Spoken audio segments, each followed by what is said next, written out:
मुज़ाकरात हो गए, मामलात तय पा गए, धरने एहतजाज भी ख़त्म हो जाएंगे, लेकिन पिछले चंद दिनों में जो कुछ हुआ इसने कई सवालात उठाए हैं जो मैं अपनी कौम से पूछना चाहूँगी, आपसे पूछना चाहूँगी। इससे हमें क्या मिला, क्या हासिल हुआ, क्या फ़ायदा हुआ? क्या फ्रांस ने गारंटी दे दी कि वो आइंदा इस किस्म की गुस्ताखी नहीं करेगा? और अगर आइंदा भी फ्रांस ने ऐसी गुस्ताखाना हरकत की तो फिर हम क्या करेंगे? मैं एक बात आपको बताती हूँ, इस्लाम तलवार से नहीं किरदार से फैला था। इस्लाम वो वाहिद दीन है जो इंतहा पसंदी से पाक है, क्योंकि ये दीन कामिल है। और हमने क्या किया? हमारी बदकिस्मती देखिए कि हमने रहमतुल्लिल आलमीन की हुर्मत के नाम पर अपने ही मुसलमानों का खून बहाया, अपने ही मुल्क को जलाया, खुद को नुकसान पहुंचाया। मारने वाला भी कलमा गो था, मरने वाला भी कलमा गो था। इससे फ्रांस को क्या फ़र्क पड़ा? और अगर पाकिस्तान फ्रांस का सफ़ीर निकाल भी देता है तो उसे क्या फ़र्क पड़ता है? कुछ भी नहीं। और क्या पूरी दुनिया में एक हम ही मुसलमान मुल्क हैं? सऊदी अरब में ऐसा क्यों नहीं हुआ? तुर्की में ऐसा तशद्दुद क्यों नहीं देखा गया? ईरान में क्यों नहीं हुआ? दुनिया में 50 से ज़ायद इस्लामी ममालिक हैं। पाकिस्तान के अलावा कोई एक मुल्क बताइए जहां लोगों ने इस किस्म का पुरतशद्दुद एहतजाज किया हो। क्योंकि यहाँ मुनाफिकत है, यहाँ फरेब है, यहाँ मजहब के नाम पर दुश्मनी भी निकाली जाती है और फ़ायदा भी हासिल किया जाता है। इस पुरतशद्दुद एहतजाज से फ़ायदा नून लीग को था।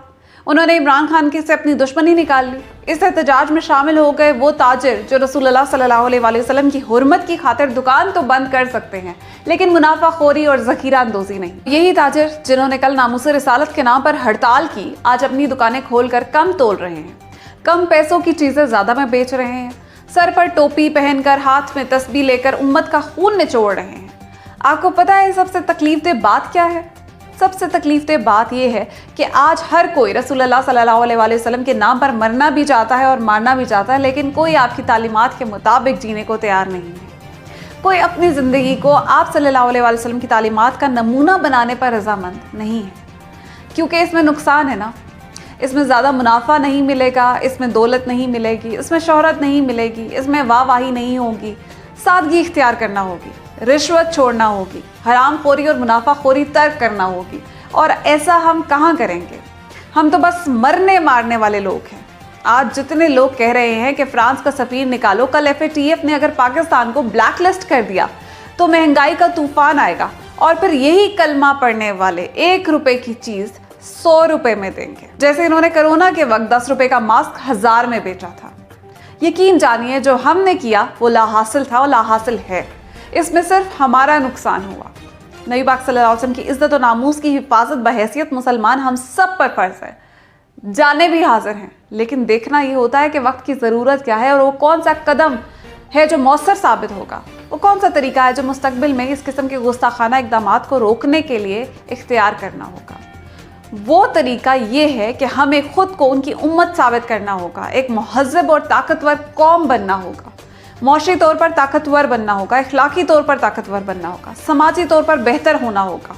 दुनिया किसी कमज़ोर और कर्जदार मुल्क की बात क्यों सुनेगी?